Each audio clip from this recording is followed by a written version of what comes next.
Hi, Carolyn Southwell from Human Design Basics.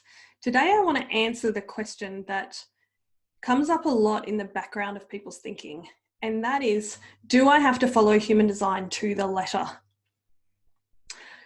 What I found is that with a lot of human design teachers, there is this underlying idea that we have to do it all right, that we have to do it all perfectly, that we are striving towards this ideal world where everyone follows their human design and everyone does every aspect of their chart perfectly. I really want to encourage you to see human design as a tool that can help you improve the quality of your life to the degree that you wish to implement it or incorporate it into your life. So I'll give you a perfect example. I'm a projector, and in traditional human design, we would say that I am designed to sleep alone.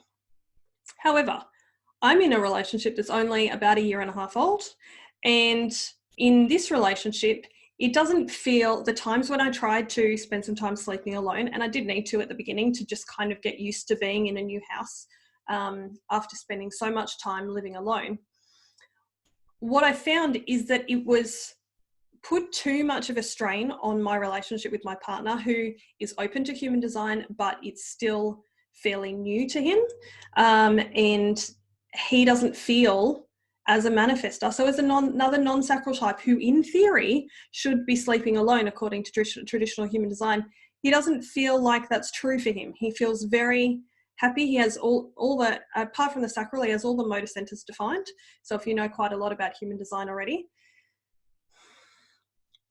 he would much prefer that I sleep next to him every night because he just delights having me around. He's just delighted to have me around him. And so what I found is that over time, as I became more and more comfortable sleeping next to another person, and because he's not a generator or a manifesting generator, that would be more difficult.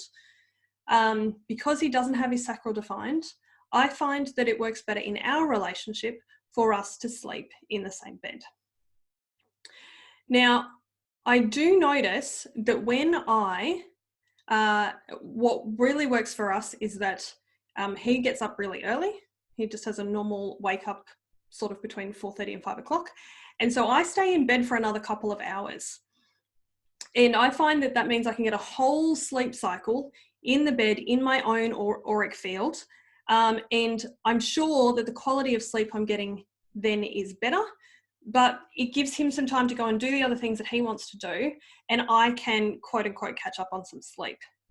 So this is a really good example of how I'm using human design as I've got this understanding that as non-sacral beings in an ideal world where we created our entire life around human design, that we would have separate bedrooms and separate beds and sleep totally in our own energy field to completely restore. But there's human design and then there's the real world. Now, I think that in traditional human design, there can be some really, really black and white ways of approaching this, of like, it's all or nothing. You're either doing it, you're either committed to the path or you're not. And I really want to encourage us to look at it more of a continuum of like, this is a tool to improve the quality of your life. If you take any aspect of your chart and start to live in greater alignment with any single piece of your chart, especially strategy and inner authority, great place to start, always and forever, or at least into the foreseeable future that I can see. If you take any aspect of your chart and try and do it a bit better and put yourself in a bit more alignment, the quality of your life will improve. So we don't have to go from totally asleep, totally unaware of who we were, totally conditioned, to fully deconditioned and living totally according to our chart. Even if you love human design as much as I do, it is a tool to improve the quality of your life. So I invite you to take any individual piece and see how you can take that piece and improve the quality of your life, get into more alignment. And if you're feeling stifled by like the conversations or the the idea that you have to do it all perfectly, like I used to feel, then I just invite you to chuck that one out the window and use it as a tool to little bit improve the quality of your life.